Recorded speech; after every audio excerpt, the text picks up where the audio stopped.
Coming up this week on Montclair News Lab. Children are more tech-savvy than ever. How can a parent keep up and control what they see? When my children are watching YouTube, I oftentimes do worry about the language, the shows that they're watching. Next, reporter Loren Lewis helps us understand climate change. The best thing you can do when talking to someone about climate change is to listen. And later, we take you to Montclair State's first ever temporary arts festival.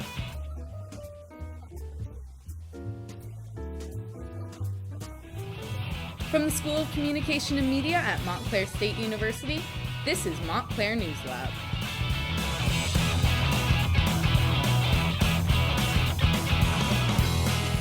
Hello and welcome to Montclair News Lab. I'm Grace Rowland. And I'm Carly Henriquez. Each week we scour campus, Montclair, and New Jersey to bring you news and stories we'll be talking about all week. We start today with what parents know or don't know about what their young children are watching online. It's getting harder and harder for parents to control what their kids are watching, as we hear from our reporter, Skylar Seitzman. Kimberly Halpern is a mother of a 2-year-old and a 3-year-old. They watch YouTube on a regular basis. Recently, she's become concerned with what they are finding and what they are watching. When my children are watching YouTube, I oftentimes do worry about the language, the shows that they're watching, and how long they're watching for. Last year, parents thought they faced a new danger from YouTube. The news was filled with something called the Momo Challenge. There were countless stories about this scary character named Momo who would pop up in random YouTube kids' videos and encourage children to harm themselves. While the concern was real, the Momo Challenge was just a hoax, but it played into parent fears of online video viewing. Fake or not, YouTube soon after deleted 400 suspect YouTube channels. I spoke to Randy Newman, who is a psychologist and works at an elementary school in Eastchester, New York.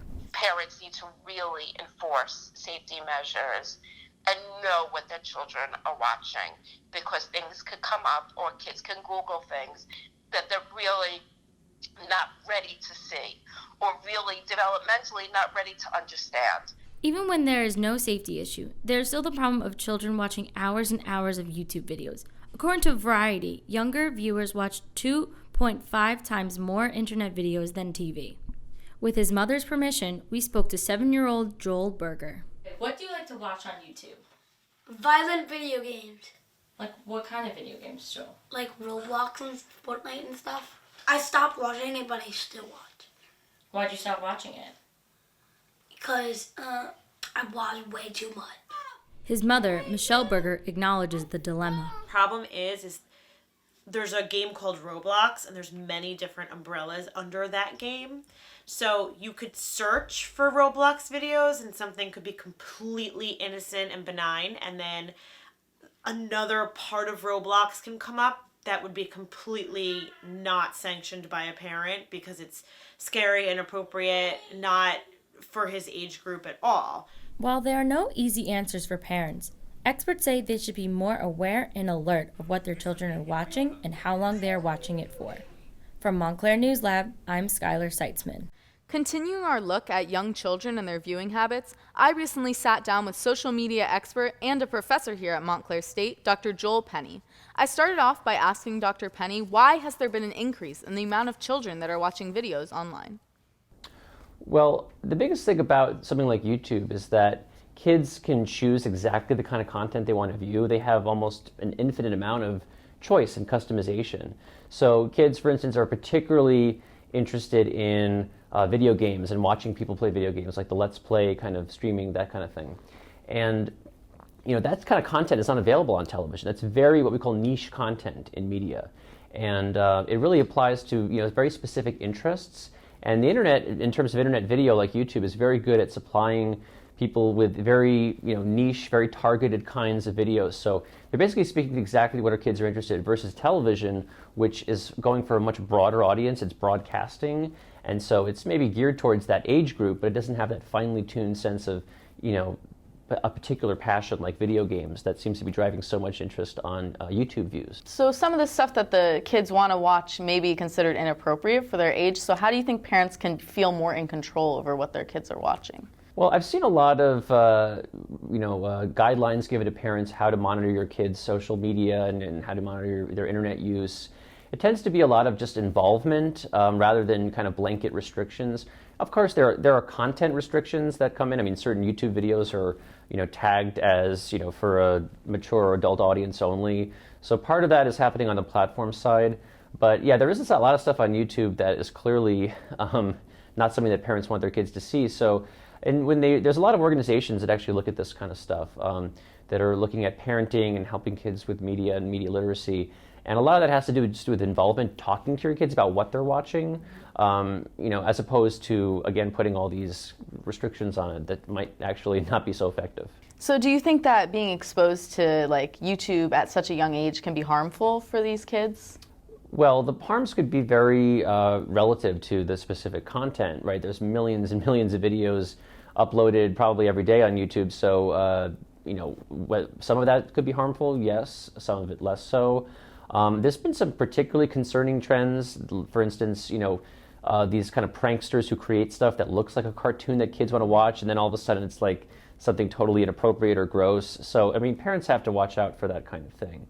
But beyond that, it's just a matter of being, of asking questions, of being involved, and talking to kids about what they're seeing. There's a lot that could be harmful, and obviously it does raise a concern because whereas television is much more controlled in terms of rating systems, video games as well, the internet in general tends to be a pretty wide open kind of Wild West environment where a lot of stuff that's very controversial can be posted. So it just requires parents probably to be more involved than they had in previous generations. Now, if you go into a restaurant these days, you'll see a lot of like 3-year-olds just with an iPad in front of them. Do you think it's a problem that parents are kind of using the internet as a pacifier for these kids? That's a decision that parents have to make about how they're raising their kids. There's always been concern. I mean, the idea that kids should not be spending so much time with media, that's actually been around for a long time. In the past it was television and the concern about will kids turn into couch potatoes, and there's all kinds of limitations going back generations or decades on parents limiting their kids' TV use. The same thing is probably being used for screens, and a lot of that stuff now is with the technology allows for things like screen locking. You could lock the kids out after a certain time. The parents can very much monitor what apps the kids are using and how much time they're spending on them. So actually there's a lot of tools available to parents, maybe more so than ever before. But yeah, the fact that the kids probably want to watch as much as they want, as much as they can, that's up for parents to decide what the limits they want to set. I don't know if there's a lot of studies showing that there's dangerous levels, but if you're talking about something like to a point of social isolation, that could be an issue. According to a recent study, 81% of parents let their young children watch YouTube videos. 61% of those parents say they have found their children watching content they felt was inappropriate. All this year, the School of Communication and Media has been focusing on climate change. One of the things we've learned is that talking about climate change isn't always easy. Lauren Lewis has some tips. Most everyday conversations tend not to require a deep amount of thought. But what happens when the stakes have changed and the fate of humanity depends on you? We asked people what they thought climate change was, and some of their answers were pretty out there. Summer is not that hot and winter is really cold. When the earth overheats because of pollution. Change the season, change the air. Only 55% of Americans understand the true cause of climate change. So it's important to ask ourselves, how do we talk about climate change so that everyone can understand it?